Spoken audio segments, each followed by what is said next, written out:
ईशं वन्दे गणपतिम् ईशं तुषितं फलदं त्रिपुरगणयुतं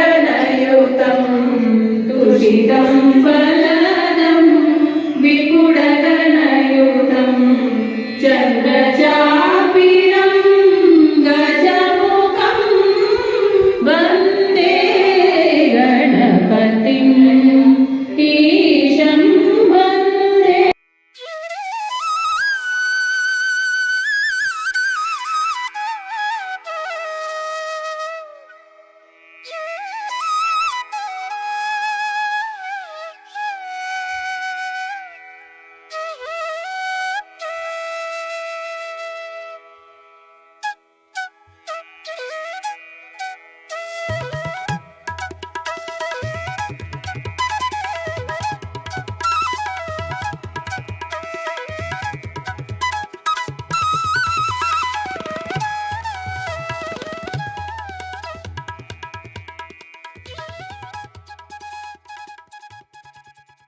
ಆರಂಭಿಸಿ ಜ್ಞಾನ ಮತ್ತು ಏಕತೆಯ ಸಂಕೇತವಾದ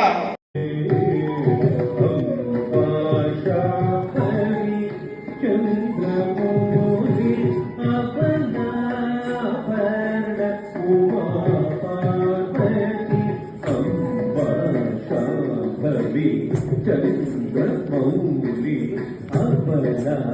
अपना उमा पार्वती काली भैरवती शिवप्रियनी कात्यायनी भैरवी काली भैरवती शिवप्रियनी कात्यायनी भैरवी अम्बाशावरी चंद्रमौली अपना अपना उमा पार्वती काली भैरवती शिवप्रियनी कात्यायनी भैरवी कात्यायनी भैरवी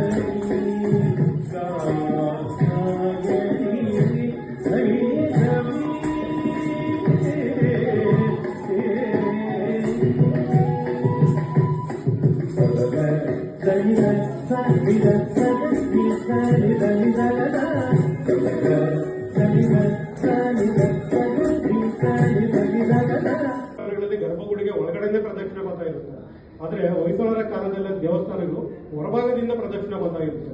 ಯಾಕಂದ್ರೆ ಹೊರಭಾಗದಲ್ಲಿ ಏನು ಆ ಶಿಲ್ಪಕಲೆ ಇರುತ್ತಲ್ಲ, ಆ ಶಿಲ್ಪಕಲೆಯನ್ನು ನೋಡ್ಲಿ ಅಂತ ಈ ರೀತಿಯ ಒಂದು ಪ್ಲಾಟ್ಫಾರ್ಮ್ ಅನ್ನು ಕಟ್ಟಿರ್ತಾರೆ. ಸ್ಟಾರ್ ಶೇಪ್ ಪ್ಲಾಟ್ಫಾರ್ಮ್ ಅದು. ಅದನ್ನ ನಾವು ಅದ್ರ ಮುಖಾಂತರ ನಾವು ಇಡೀ ದೇವಸ್ಥಾನವನ್ನ ಸುತ್ತು ಹಾಕಿ ದೇವಸ್ಥಾನದ ಅಂದವನ್ನ ಸವಿಬಹುದು. ಅದ್ರ ಮೇಲೆ ಬರೋದು ಬಿಟ್ಟ ಅಂತ ಕರಿತೀವಿ, ಪೀಠ ಅಂತ ಕರಿತೀವಿ. ಅದರಲ್ಲಿ ಒಂದು 6 ಪಟ್ಟಿಕೆಗಳು ಬರುತ್ತೆ. ಅದ್ರ ಮೇಲ್ಭಾಗದಲ್ಲಿ ಲೀಲಾ ಮೂರ್ತಿಗಳು ಅಂತ ಕರಿತೀವಿ. ರಾಮಾಯಣ, ಮಹಾಭಾರತ, ಭಾಗವತಕ್ಕೆ ಸಂಬಂಧಪಟ್ಟಂತಹ ಕೀಲ್ಗಳು ಇರ್ತವೆ. ಅದ್ರ ಮೇಲ್ಭಾಗದಲ್ಲಿ ಗಂಗಾ, ಪುನರ್ಗಂಗಾ, ಕೂಟ, ಚಾದ್ಯ, ಈ ರೀತಿಯಾಗಿ ಅದ್ರ ಮೇಲ್ಭಾಗದಲ್ಲಿ ಶಿಖರ. ಇಷ್ಟು ಭಾಗಗಳು ನಮಗೆ ಒಂದು ದೇವಸ್ಥಾನವನ್ನು ನೋಡಿದಾಗ ಗೊತ್ತಾಗುತ್ತೆ. ನೀವು ಹೊಯ್ಸಳ ದೇವಸ್ಥಾನಗಳಿಗೆ ಹೋದಾಗ ಮುಖ್ಯವಾಗಿ ಬೇಲೂರು ಚೆನ್ನಕೇಶವ, ಹಳೆಬೀಡಿನ ಹೊಯ್ಸಳೇಶ್ವರ, ಶಾಂತಲೇಶ್ವರ ದೇವಸ್ಥಾನಗಳನ್ನ ನೋಡಿರ್ತೀರ.